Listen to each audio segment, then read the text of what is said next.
son says to me, "What's coming to me?" Right at that moment, I'm thinking, yeah, I'll give you what's coming to you. Who does he think he is demanding things from me like that? Hey, I brought him into this world, and I could take him out and make another one just like it. But he is my son, and I love him. As much as it pains me to do it, I decided to give him what he asked for and let him look for a better life in the world on his own. So he packed up his bags. Next thing I know, I was out of there. Kissed this boring place goodbye. I had the whole world in front of me just waiting for me to discover it. So the first thing that I did was, he got lost. Hey, I love him, but he's no Magellan, you know. I heard that he had to ask for directions 4 times before he even got out of our hometown. That's not true. It was 3 times. And the first time didn't even count because I couldn't even understand what the guy was saying. So I just nodded my head and left. And besides, the only reason why I'm not good with directions is because someone never took the time to teach me. Don't go there. Anyway, none of that even matters. Okay, the point is, I did make it out of town, and I began living it up. Man, I had it all. I had more friends I knew what to do with. I had the best clothes money could buy. I was eating like a king. And the ladies. What can I say about the ladies? Well, here's what I can say about the ladies. They were no ladies. Oh, they were women, yeah, sure, but there were no ladies. There were 2 ladies. Okay, well, Tanya and Lola. Okay, they weren't ladies. Rebecca, Beatrice. Well, come to think of it, none of them were ladies. As I was saying. Wait 1 second. Haley Dawn Marie. Now she was a lady. Yeah, a lady of the evening. Alright, never mind. Forget the ladies. None of them were ladies. Okay, just forget it. But the friends, the clothes, the food, all of that was awesome until he ran out of money right about the time the country went into a recession. I couldn't find work anywhere. I tried and tried, I searched. There just was no jobs, and then finally I got a job as a manager. Alright, an associate. Fine. Jeez. I was a bacon preparation assistant. Which means what? I took care of things. How could I let my life get like this? I wasted everything that my father had given me. I'm not making any real money. I have no place to live. I have no food. There were days that I would have loved to eat the scraps that we fed the pigs, but I couldn't because they wouldn't let me. And as hunger pain's the constant reminder of how I squandered my life away, I sat there and lived my life in misery day after day after day. Day after day after day. I watched and I waited.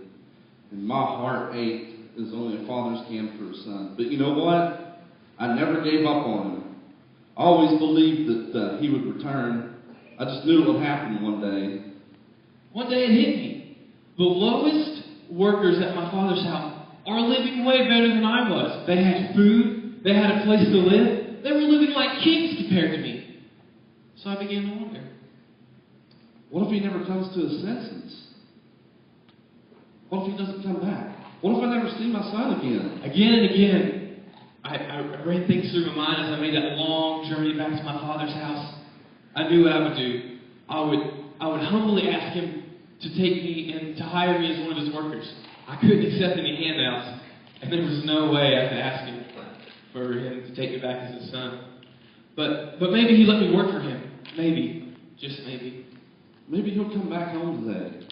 And that was the thing that kept me going, raising my head every day. Maybe I'll be sitting here just watching and waiting, and I'll see him in the distance as he makes his way back home. Home. Home is a word that describes so many things. Comfort, care, security, acceptance, love.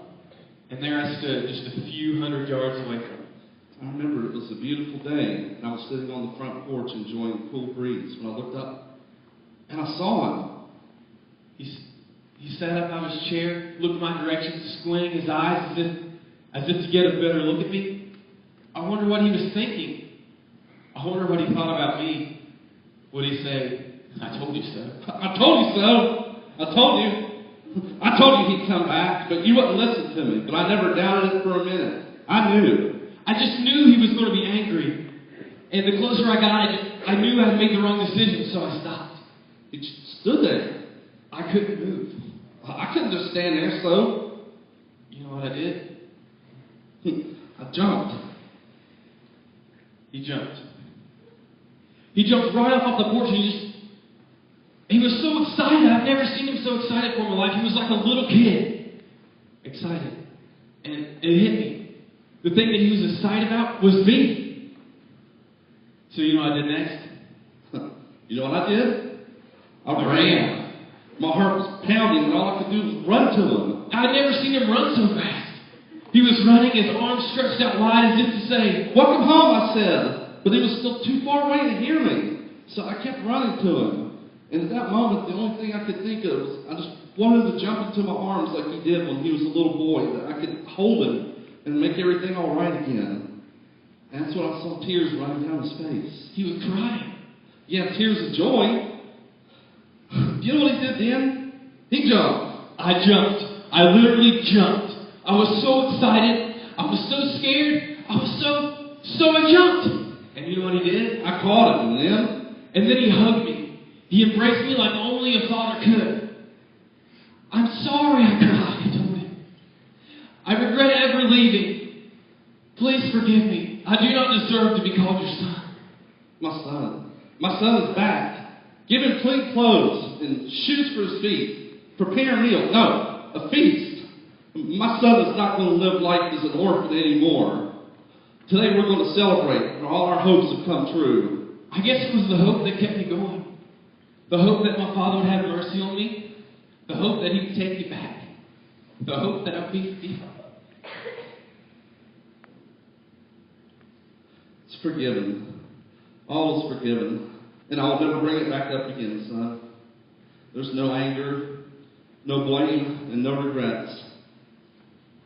There's nothing left but joy today. My son was lost, but now he's found.